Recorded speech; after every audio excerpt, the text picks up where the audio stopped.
예전엔 손에서 빠져나가는 걸 모두 실패라고 불렀다. 하지만 이제는 조금 다르게 느낀다. 지금은 놓을 때구나. 이 나이가 되어서야 그 감각이 조금씩 생겼다. 주역은 붙잡으라고 말하지 않는다. 언제 밀고 언제 물러나야 하는지를 조용히 알려줄 뿐이다. 요즘 저는 붙잡지 않는 연습을 하고 있습니다. 사람도 일도 생각도 예전에는 손에서 빠져나가는 걸 모두 실패라고 불렀습니다.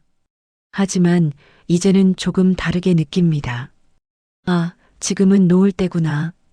이 나이가 되어서야 그 감각이 조금씩 생겼습니다. 주역은 붙잡으라고 말하지 않습니다. 언제 밀고 언제 물러나야 하는지를 조용히 알려줄 뿐입니다. 젊었을 때는 붙잡는 힘이 중요하다고 배웠습니다. 한번 잡은 건 끝까지 지켜야 하고 한 번 시작한 건 끝까지 완성해야 한다고 믿었습니다.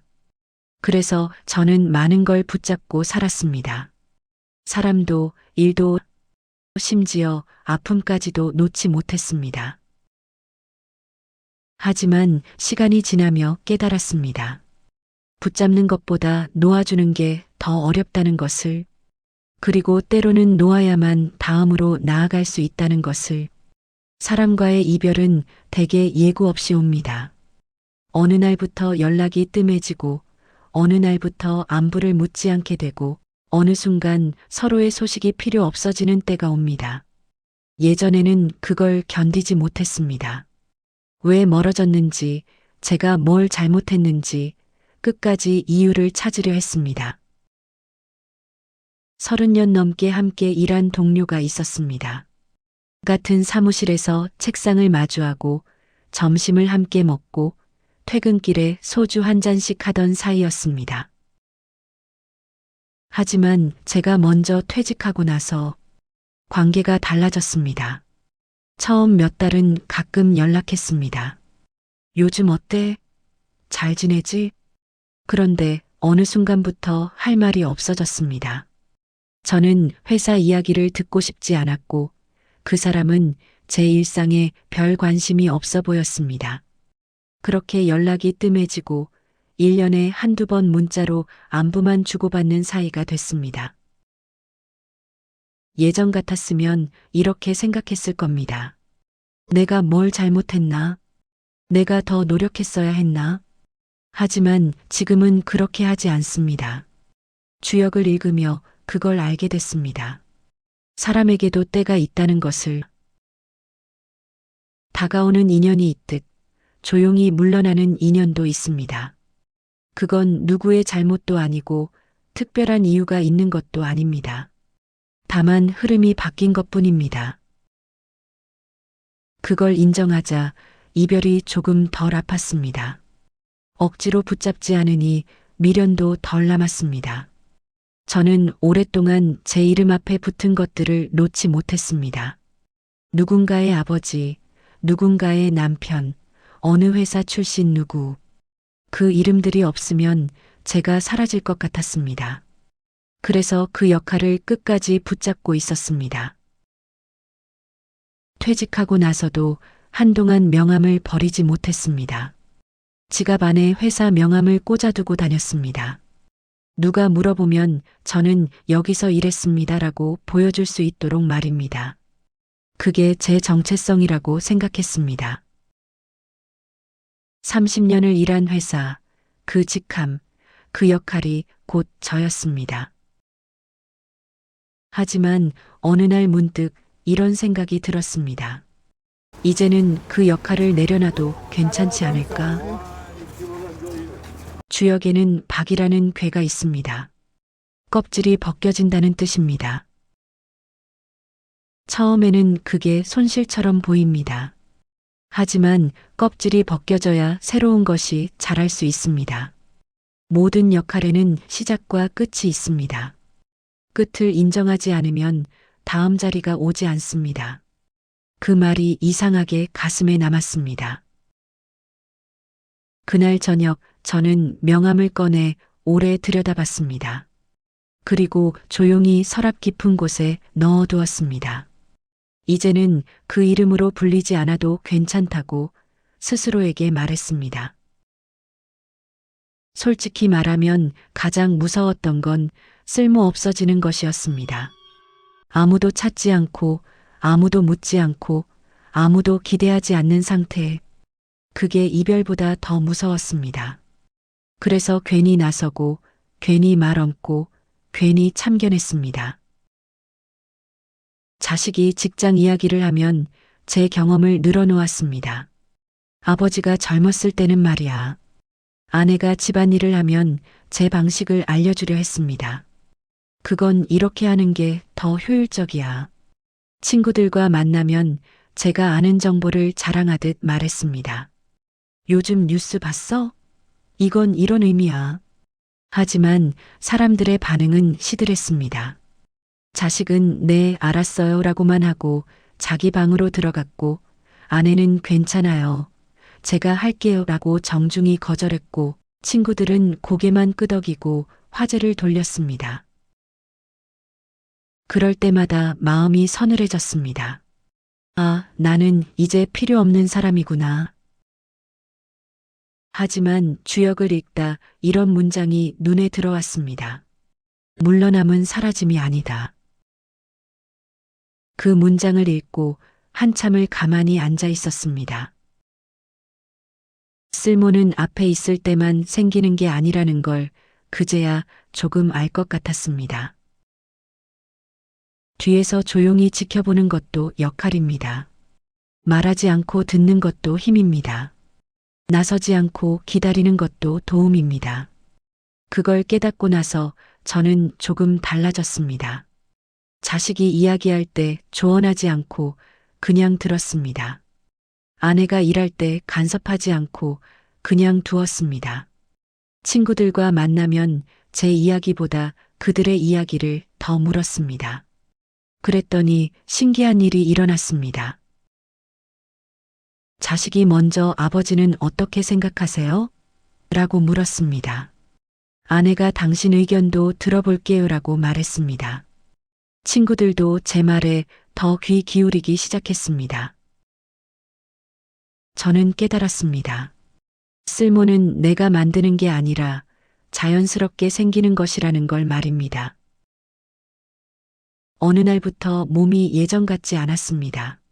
무릎이 먼저 말했고, 허리가 대답했고, 눈이 뒤따랐습니다. 계단을 오를 때 숨이 찼고, 책을 읽을 때 글자가 흐렸고, 새벽에 깨면 다시 잠들기 어려웠습니다. 예전 같았으면 버텼을 것입니다. 이 정도는 참을 수 있어. 젊었을 때는 몸이 아파도 일했습니다. 열이 나도 출근했고, 허리가 아파도 책상에 앉았고, 잠이 부족해도 견뎠습니다. 몸의 신호를 무시하는 게 강한 사람이라고 생각했습니다. 하지만 이제는 몸의 신호를 무시하지 않습니다. 피곤하면 쉬고, 아프면 병원에 가고, 힘들면 예정을 취소합니다. 주역은 억지로 나아가는 걸 경계합니다. 때가 아닌데 나아가면 반드시 탈이 난다. 젊었을 때는 몸을 도구처럼 썼습니다. 마음대로 부리고 한계까지 밀어붙이고 쉬지 않고 돌렸습니다. 하지만 이제 몸은 더 이상 제 말을 듣지 않습니다. 그래서 저는 몸과 이별하는 법을 배우고 있습니다. 완전한 이별이 아니라 천천히 거리를 조절하는 이별입니다. 예전처럼 빨리 걷지 못해도 괜찮습니다. 예전처럼 오래 서 있지 못해도 괜찮습니다. 예전처럼 늦게까지 깨어 있지 못해도 괜찮습니다. 몸과의 이별은 슬픈 일이 아니라 자연스러운 일입니다. 저항하지 않고 받아들이면 그 이별은 조금 더 평온해집니다. 저는 내려놓는다는 말을 오랫동안 오해했습니다. 포기, 도망, 패배, 그런 단어들로 생각했습니다. 젊었을 때는 내려놓는 사람을 약한 사람이라고 봤습니다. 끝까지 붙잡는 사람이 강한 사람이고 절대 포기하지 않는 사람이 성공하는 사람이라고 믿었습니다. 그래서 저는 많은 걸 끝까지 붙잡았습니다. 잘못된 선택도, 힘든 관계도, 이미 끝난 싸움도. 하지만 이제는 다르게 느낍니다. 내려놓는다는 건 싸움을 끝내는 일입니다. 이기려고 애쓰는 삶에서 물러나는 일입니다. 더 이상 증명하지 않아도 되는 삶. 그걸 받아들이자 이별이 조금씩 평온해졌습니다. 며칠 전 오래된 사진첩을 정리하다가 예전 직장 동료들과 찍은 사진을 발견했습니다. 회식 자리에서 찍은 단체 사진이었습니다. 그때는 그 자리가 불편했습니다. 술을 마시고 싶지 않았지만 분위기상 마셔야 했고, 농담에 웃고 싶지 않았지만 웃어야 했습니다. 그런데 사진을 보는 순간 문득 이런 생각이 들었습니다. 왜 그때 그렇게까지 참았을까? 이제는 그럴 필요가 없다는 걸 압니다. 참지 않아도 되고, 맞춰주지 않아도 되고, 증명하지 않아도 됩니다. 저는 그 사진을 오래 보다가 조용히 앨범을 덮었습니다. 그리고 생각했습니다. 내려놓는다는 건 포기가 아니라 자유였다고. 젊을 때는 관계를 잘 이어가는 것이 중요하다고 배웠습니다. 하지만 이 나이가 되니 관계를 잘 마무리하는 것이 더 어렵고 더 중요하다는 걸 알겠습니다. 마무리란 싸우지 않는 것도 아니고 다 이해하는 것도 아닙니다. 그저 미련을 남기지 않는 것입니다. 왜 그랬을까를 오래 붙잡지 않는 것입니다. 몇 년 전 오랫동안 알던 친구와 크게 다툰 적이 있습니다. 사소한 일이었지만 서로 자존심이 상했고 결국 연락을 끊었습니다. 예전 같았으면 제가 먼저 연락했을 겁니다. 미안해. 내가 잘못했어. 하지만 그때는 그러지 않았습니다. 제가 잘못한 것도 아니었고 굳이 관계를 이어가야 할 이유도 없었습니다. 그래서 그냥 두었습니다. 미련도 원망도 없이 그냥 끝났습니다. 처음에는 마음이 불편했습니다. 이렇게 끝내도 되나? 하지만 시간이 지나며 깨달았습니다. 모든 관계를 끝까지 유지할 필요는 없다는 것을, 어떤 관계는 어느 지점에서 끝나는 게 서로에게 더 좋을 수 있다는 것을, 그게 제가 배운 마무리입니다. 사람이 떠난 뒤에 가장 오래 남는 건 하지 못한 말입니다. 미안하다는 말, 고맙다는 말, 사실은 이해하고 있었다는 말. 예전에는 그 말을 아꼈습니다. 말을 꺼내면 마음이 무너질 것 같았고 관계가 달라질까 두려웠습니다. 어머니가 돌아가시기 전 저는 병원에 자주 찾아갔습니다. 하지만 매번 말없이 앉아만 있었습니다. 어머니도 말이 없었고 저도 말이 없었습니다. 그렇게 침묵으로 시간을 보냈습니다. 그때 제가 하고 싶었던 말이 있었습니다. 어머니, 제가 잘 살 수 있었던 건 어머니 덕분입니다. 어머니가 희생하신 걸 저는 다 알고 있습니다. 고맙습니다. 그리고 미안합니다. 하지만 그 말을 끝내 하지 못했습니다. 입 밖으로 꺼내는 순간 눈물이 날 것 같았고, 그러면 어머니가 더 힘들어 하실 것 같았습니다. 어머니가 돌아가시고 나서 그 후회가 오래 남았습니다. 왜 그 말을 하지 못했을까? 왜 그렇게 침묵으로만 있었을까? 하지만 이제는 안다고 말할 수 있습니다. 말하지 않아서 남는 후회가 말해서 남는 후회보다 훨씬 길다는 것을. 그래서 이제는 늦었지만 말을 건넵니다. 아내에게도 자식에게도 주변 사람들에게도 짧게라도 서툴게라도 고맙습니다. 미안합니다. 당신 덕분입니다. 그 말이 어색해도, 그 말이 쑥스러워도 지금 하지 않으면 영영 하지 못할 것 같아서 말합니다. 저는 오랫동안 용서를 오해했습니다. 이해해야 용서할 수 있다고 생각했습니다. 하지만 이해되지 않는 일도 세상에는 너무 많습니다. 왜 그 사람이 그랬는지, 왜 그런 일이 일어났는지 아무리 생각해도 이해되지 않는 일들이 있습니다. 그래서 저는 용서하지 못하고 오래 붙잡고 있었습니다. 주역을 읽다 이런 생각이 들었습니다. 용서는 상대를 위한 게 아니라 나를 위한 선택이다. 이해하지 못해도 놓아줄 수 있습니다. 납득하지 못해도 끝낼 수 있습니다. 용서는 상대를 위한 게 아니라 나를 위한 선택입니다. 그래서 이해하지 못해도 놓아주기로 했습니다. 억울함을 끝까지 증명하지 않기로 했습니다. 그 순간 관계는 끝났지만 마음은 조금 살아났습니다. 모든 사람이 끝까지 함께 가는 건 아닙니다. 젊을 때는 그 사실을 받아들이기 힘들었습니다. 한번 친구가 되면 평생 친구여야 하고 한번 맺은 인연은 끝까지 지켜야 한다고 생각했습니다. 하지만 지금은 담담하게 말할 수 있습니다. 남는 사람만 남습니다. 그 말은 차갑게 들리지만 실은 가장 따뜻한 말입니다. 억지로 붙잡지 않으니 남아있는 인연이 더 소중해졌습니다. 지금 제 옆에 남아있는 사람들이 있습니다. 많지는 않습니다. 하지만 그 사람들은 제가 억지로 붙잡지 않아도 옆에 있습니다. 제가 무언가를 증명하지 않아도 믿어줍니다. 제가 완벽하지 않아도 받아줍니다. 그런 사람들이 진짜 인연이라는 걸 이 나이에야 알게 됐습니다. 이 나이가 되면 대화의 결이 달라집니다.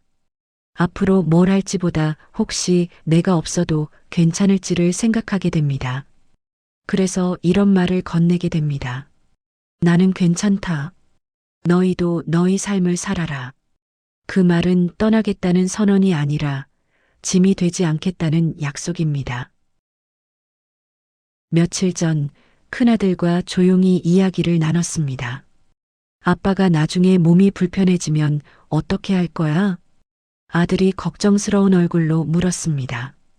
저는 잠시 생각하다 이렇게 대답했습니다. 아빠는 너희에게 짐이 되고 싶지 않아. 그러니 너무 걱정하지 마.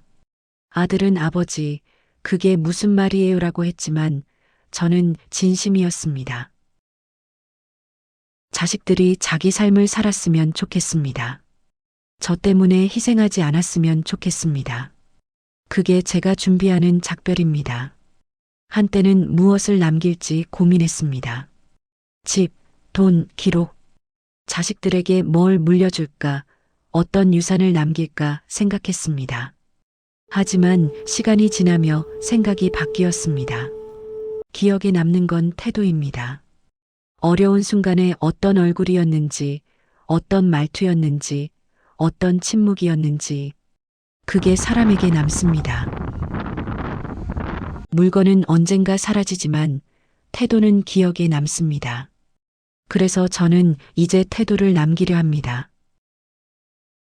조급하지 않은 태도, 화내지 않는 태도, 남을 탓하지 않는 태도, 그게 제가 남길 수 있는 가장 좋은 유산이라고 생각합니다. 그리고 결국 저는 가장 큰 이별을 어떻게 바라봐야 할지 생각하게 되었습니다. 예전에는 죽음이라는 말을 입에 올리지 않으려 했습니다. 말로 꺼내는 순간 현실이 될 것 같았고, 그렇게 되면 모든 게 허무해질 것 같았습니다. 하지만 지금은 다르게 느낍니다. 피하지 않는다고 빨리 오는 건 아닙니다. 주역은 끝을 예고하지 않습니다. 대신 어떻게 마무리할지를 조용히 묻습니다. 그 질문 앞에서 저는 처음으로 도망치지 않았습니다. 언젠가 저도 떠날 것입니다. 그건 피할 수 없는 일입니다. 하지만 두려워하지 않기로 했습니다. 준비하기로 했습니다. 잘 떠나는 것도 삶의 한 부분이라고 받아들이기로 했습니다. 언제부터인가 남은 시간을 세지 않게 됐습니다. 몇 년, 몇 달, 몇 번의 계절. 그 숫자들이 의미 없게 느껴졌습니다. 대신 오늘 하루를 어떻게 보내는지가 더 중요해졌습니다. 남은 시간이 아니라 남기는 태도. 그 문장이 요즘 제 기준입니다. 하루를 잘 사는 것. 그게 남은 시간을 잘 사는 방법이라고 믿습니다. 어느 날 혼자 앉아 마지막을 상상해 보았습니다. 아프지 않았으면 좋겠고, 조용했으면 좋겠고, 무엇보다 미안한 말이 남지 않았으면 좋겠다고 생각했습니다. 그래서 지금 할 수 있는 말을 미루지 않기로 했습니다. 지금 건네는 말은 이별의 말이 아니라 정리의 말입니다. 죽음을 생각하며 가장 먼저 든 생각은 제가 아니라 남겨질 사람들이었습니다. 혹시 제가 떠난 뒤 너무 힘들어하진 않을지, 제 이야기를 부담으로 느끼진 않을지. 그래서 이렇게 말해두고 싶었습니다. 나는 충분히 살았습니다. 그 말은 슬픔을 막는 말은 아니지만 죄책감을 조금 덜어주는 말입니다. 자식들에게도 말하고 싶습니다. 아빠는 후회 없이 살았어. 그러니 너무 슬퍼하지 마. 잘 산다는 말은 이제 조금 어렵습니다. 완벽하게 살지 못했고 실수도 많이 했으니까요. 하지만 잘 떠난다는 말은 조금 이해할 수 있을 것 같습니다. 미련을 남기지 않고 원망을 정리하고 고마움을 전해두는 것. 그게 잘 떠나는 준비라면 저는 지금 그 길 위에 있다고 말할 수 있습니다. 많은 걸 놓아주고 나니 의외로 남은 게 많았습니다. 조용한 아침, 가벼운 마음, 누군가를 바라볼 때의 따뜻함, 놓아야 남는 것도 있습니다. 이 나이에 그걸 배운 게 늦지는 않았다고 스스로를 설득해 봅니다. 예전에는 채우려고 애썼습니다. 더 많이 벌고, 더 많이 이루고, 더 많이 가지려고 했습니다. 하지만 이제는 비우려고 합니다. 필요 없는 물건도, 필요 없는 생각도, 필요 없는 관계도 조금씩 정리하고 있습니다. 그렇게 비우니 남은 것들이 더 또렷해졌습니다. 이제 이야기를 마치려 합니다. 혹시 이 이야기를 들으며 마음이 조금이라도 가벼워졌다면 그걸로 충분합니다. 이별은 패배가 아니고 놓음은 포기가 아닙니다. 그저 때가 바뀌었음을 인정하는 일입니다. 주역은 모든 것이 순환한다고 말합니다. 만남과 헤어짐도, 붙잡음과 놓음도, 삶과 죽음도 모두 순환의 한 부분입니다. 그 흐름을 거스르지 않고 받아들이는 것. 그게 이 나이에 배운 지혜입니다. 마지막으로 이 말만 남기고 싶습니다. 잘 살았는지는 아직 모르겠습니다. 하지만 잘 놓아줄 준비는 되어 갑니다. 당신도 억지로 붙잡지 마십시오. 때가 되면 자연스럽게 놓아지는 것들이 있습니다. 그 흐름을 믿으십시오. 당신의 인생도 아직 끝나지 않았습니다. 지금 이 순간도 당신의 시간입니다. 조용히, 천천히, 담담하게 나아가시기 바랍니다. 감사합니다.